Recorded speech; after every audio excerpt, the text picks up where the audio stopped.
Hallo und herzlich willkommen auf meinem Kanal. Ich bin Inken und heute geht es um mein Auslandssemester in Norwegen und ich gebe euch 5 Tipps, falls ihr auch vorhabt, ins Auslandssemester zu gehen. Ich bin jetzt seit August in Volda, also ungefähr 4 Monate, und Volda ist an der Westküste in Norwegen. Und man kann nicht wirklich sagen, dass es eine Stadt ist, es ist eher ein kleines Dörfchen, denn wir haben nicht mal 10.000 Einwohner. In Volda gibt es das Volda University College und da studieren ungefähr 3.000 Studenten, also man merkt, 10.000 Einwohner in Volda, 3.000 Studenten, das ist schon mal ein ziemlich großer Anteil. Ich belege jetzt 2 Kurse, weil das ist ein bisschen anders als in Deutschland. Also in Deutschland belege ich immer so 4 oder 5 Kurse pro Semester und hier muss man echt nur 2 belegen, weil die jeweils 15 Credit Points geben. Also kriegt man seine 30 Stunden voll pro Semester.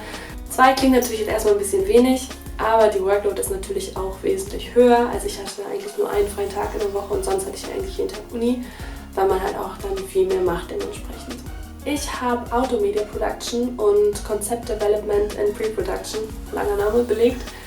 Beides Kurse, die mit Medien zu tun haben und auf jeden Fall sehr viel Spaß gemacht haben. In Automedia Production sind wir auf 2 verschiedene Trips gefahren. Also wir waren auf einer Cabin jeweils 2 Nächte und sind halt wandern gegangen, haben unsere Kameras mitgenommen. Und das war auch eigentlich der Grund, warum ich überhaupt nach Norwegen kommen wollte und speziell auch nach Volda, weil ich halt diesen Kurs gesehen habe und dachte, ja, wie cool, dass man irgendwie hier in Norwegen mit der schönen Natur das mit der Uni verbinden kann. Der andere Kurs, Concept Development, ist quasi die ganze Vorarbeit. Also wir haben jetzt auf eine Serie hingearbeitet, also wir haben eine Serie komplett entwickelt, wir haben Skripte geschrieben, Budget gemacht, Storytelling, mehrere Einheiten zu gehabt.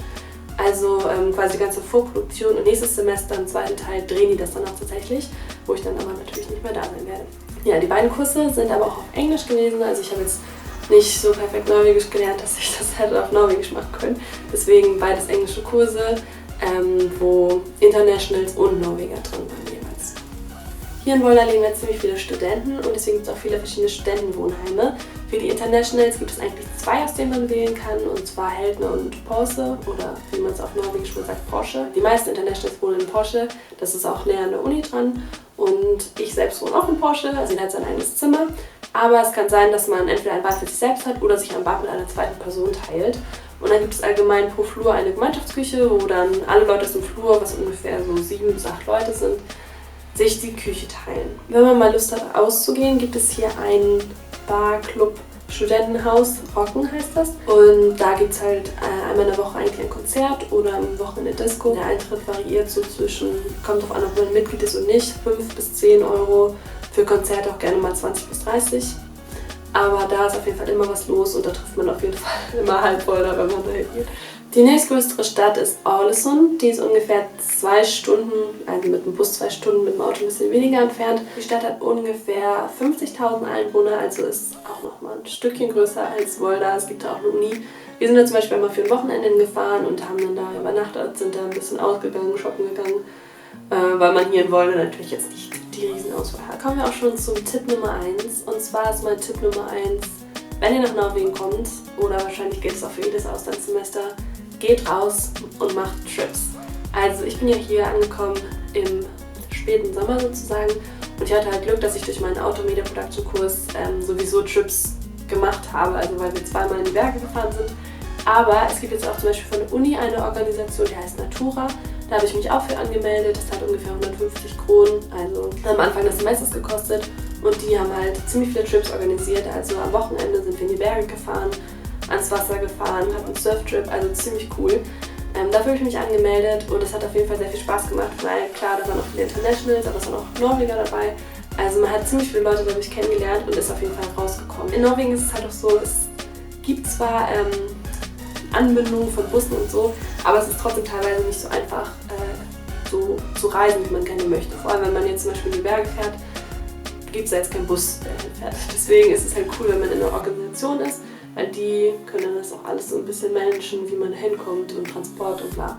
Und deswegen kann ich es auf jeden Fall sehr empfehlen. Es macht sehr viel Spaß und wenn man hier ist, dann muss man echt die Natur sehen und jede Chance mitnehmen, dass man da irgendwie in die Berge kommt und ein bisschen rausgeht. Das führt auch schon zum zweiten Tipp, denn hier in Norwegen ist man ziemlich nett zu Studenten, würde ich mal sagen.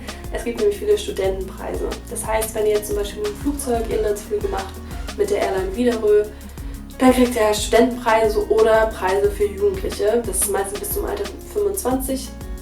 Da kann man günstigere Preise bekommen. Und es ist nicht nur so 3-4 Euro Rabatt, sondern richtig viel Rabatt. Also mal 20, 30, 40, je nachdem wie viel es kostet. Man kann echt richtig viel damit sparen. Das sind die Jugendpreise, das gibt es auch für den Bus.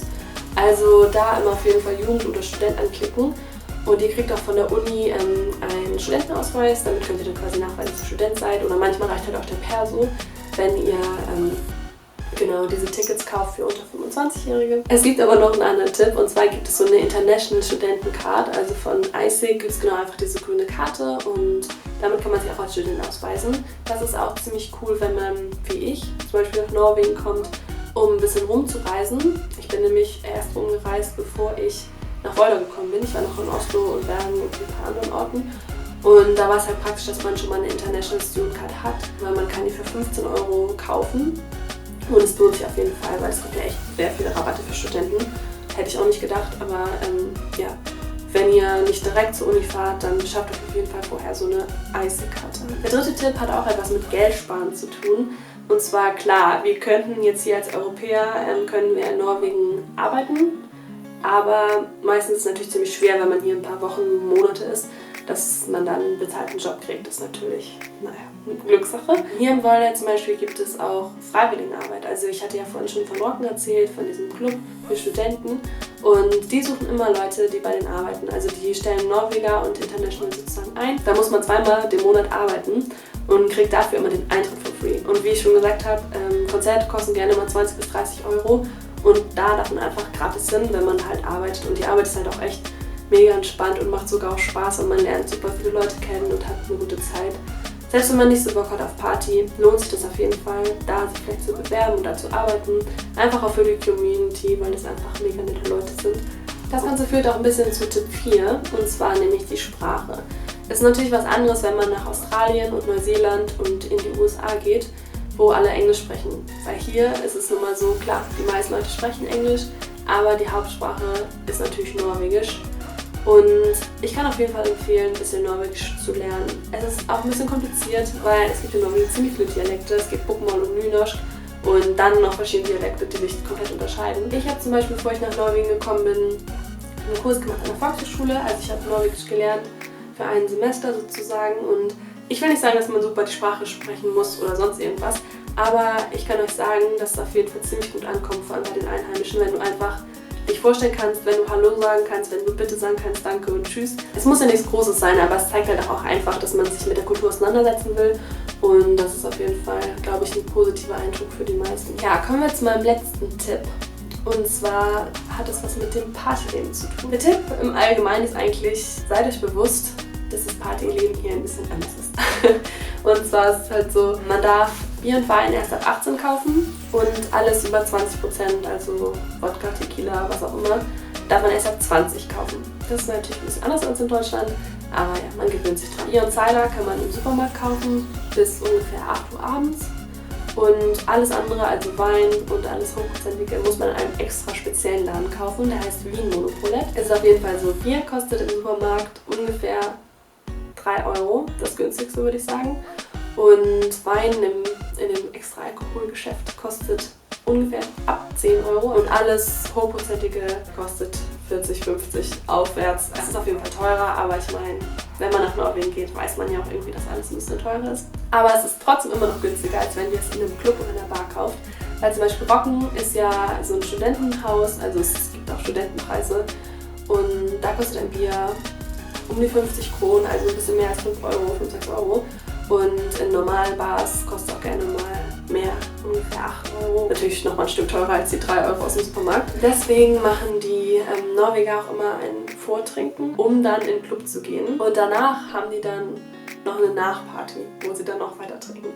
Also ja, diese Clubzeit ist quasi der geringste Teil der ganzen Party nach. Aber ich kann euch sagen, dass es sich auch lohnt, sich ein bisschen mit Norwegern anzufreunden und vielleicht dann mal zusammen zum Vortrinken zu gehen. Und dadurch, klar, durch Trinkbuddies irgendwie entstehen halt auch manchmal ganz schöne Freundschaften.